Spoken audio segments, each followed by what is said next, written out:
Why do 80% of Windows 11 users get stuck with stubborn brightness controls?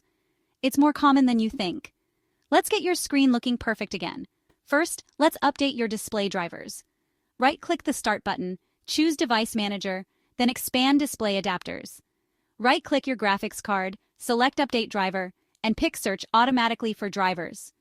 Wait for Windows to finish. This fixes most issues. If that didn't work, check for Windows updates. Go to Settings, then Windows Update, and install anything new. Often, a quick update is all you need. Still not fixed?